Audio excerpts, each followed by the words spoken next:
Não há docência sem discência. Ensinar não é transferir conhecimentos, mas criar as possibilidades para a sua produção ou a sua criação. Ensinar inexiste sem aprender e vice-versa. E foi aprendendo que homens e mulheres descobriram que era possível ensinar, ou seja, aprender precedeu o ensinar. Muitas vezes, quem ensina acaba aprendendo junto com quem é ensinado. E neste processo da aprendizagem, existe o recriar, ou seja, refazer o que é ensinado. E aquele que ensina se torna aprendiz novamente. No processo de aprendizagem também podemos despertar no aprendiz uma curiosidade crescente que pode torná-lo cada vez mais criativo. Ensinar exige rigorosidade metódica. O docente necessita ensinar aquilo que vive, o que lhe é próximo e próximo dos estudantes, para que se tenha uma visão crítica acerca do objeto estudado. O educador democrático tem como dever reforçar a capacidade crítica do educando, sua curiosidade e auxiliá-lo a tornar-se criativo, investigador inquieto, rigorosamente curioso, humilde e persistente. Deve ensinar conteúdos, mas também a pensar corretamente. Ensinar exige pesquisa. Não há ensino sem pesquisa e pesquisa sem ensino. É necessário sempre ensinar já buscando pelo novo, para conhecer e transmitir a novidade. Deve fazer parte da vida do docente a prática pela busca. E em uma formação permanente, o professor ele precisa perceber e assumir o seu papel como pesquisador.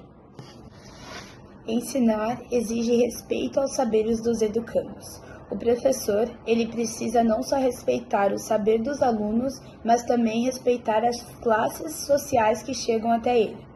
Por que não trabalhar em cima do conteúdo necessário, a realidade concreta e do saber do aluno? É aproveitar a experiência que eles têm para discutir, por exemplo, uma questão social ou democrática. Ensinar exige criticidade. Não haveria a criatividade sem a curiosidade que nos move.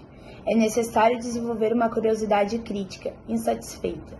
Criticizar-se é procurar por resposta de uma pergunta verbalizada ou não, é procurar por esclarecimento. Por isso, o livro ele traz que não há diferença e distância entre ingenuidade e criticidade. Ensinar exige estética e ética. Paulo Freire defende que a experiência educativa não pode ser meramente técnica, deve aprofundar-se no seu caráter formador, observando e respeitando a natureza do educador. Deve-se transmitir conhecimento de forma leve e criativa, mas preservando a formação humana e ética. Ensinar exige a corporeificação das palavras pelo exemplo. O professor ensina também pelo exemplo. De nada adianta dizer-se crítico e ao mesmo tempo exigir passividade dos estudantes. O professor tem o dever de dar exemplo, de falar o que realmente faz, de contribuir para o crescimento da cidadania.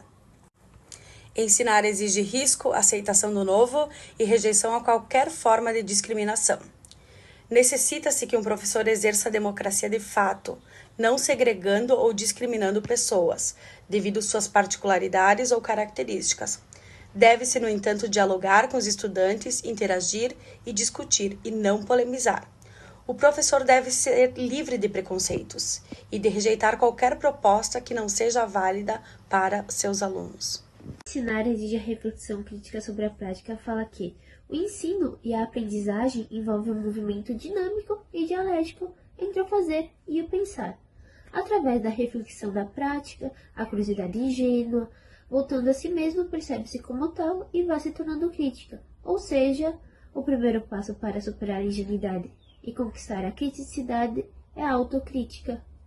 E em ensinar exige reconhecimento e a assunção da identidade cultural, diz que o ensino requer reconhecimento e consideração da identidade cultural, diz respeito às atitudes dos professores em relação a questões controversas e ao comportamento dos nossos alunos.